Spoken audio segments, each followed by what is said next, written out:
Hi everyone. My name is Honora.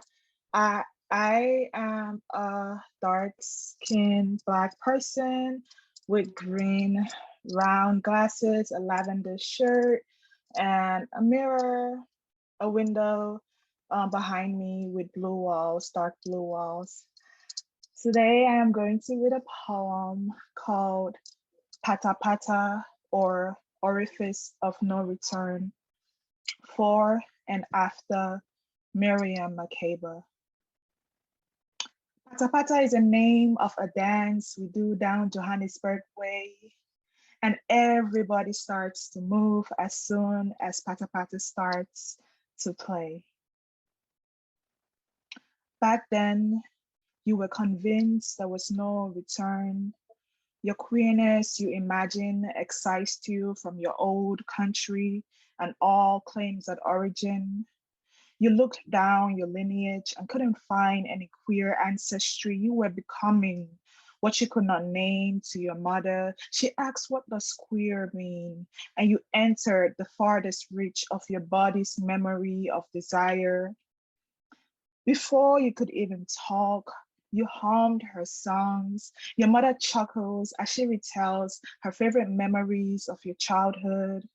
You loved her and the other South African songstress asked me to dress you like them. She looked up the word queer and rejected its meaning. What goes unsaid and unnamed between you keeps her love at bay. You're in Virginia above the red glint of sun-kissed beats at the Blacksburg Farmers Market. A vintage record store reaches your gaze. You entered there once and you regret putting back the Manu Dibango record. Your ghost seldom visit when you are prepared. You spent a year after that sweeping your front door, burning Palo Santo, opening every orifice, begging to be haunted. You listened, but could not hear. You resigned. The memories of Cameroon hurt, so you abandoned your mind. There are chunks of your life you have willfully forgotten. You feel the vague grasp of their reach. You dream of doors. You open one to your grandfather's compound in Bambali. He runs towards you but disappears before he reaches. The years unspool, his face grows faint. But you remember his fingers weaving wicker and the light smell of bamboo. At the tail end of a hypomanic week, you enter, you empty your bank account for a chance at a record player. You entered the record store again as if summoned, checked for the record. What are the odds? You found instead a woman with a voice spilling ephemera, pata pata echoing from your childhood. You became her old life. In an old country before she was exiled, her passport stamped invalid at the wake of her mother's death, her 31 years of no return.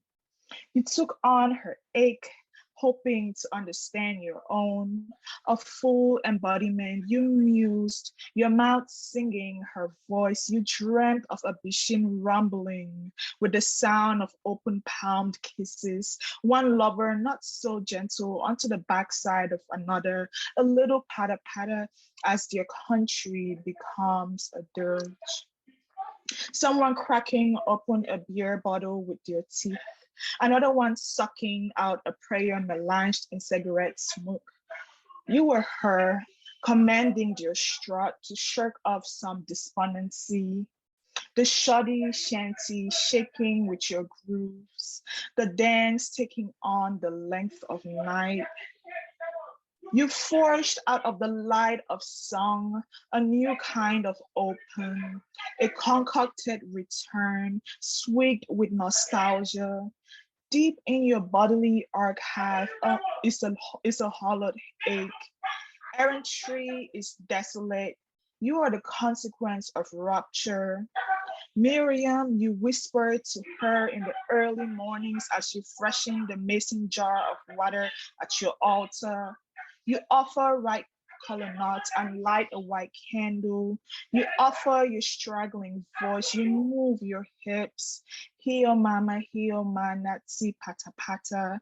Your voice rises to meet her. The song falls. Oh, thank you.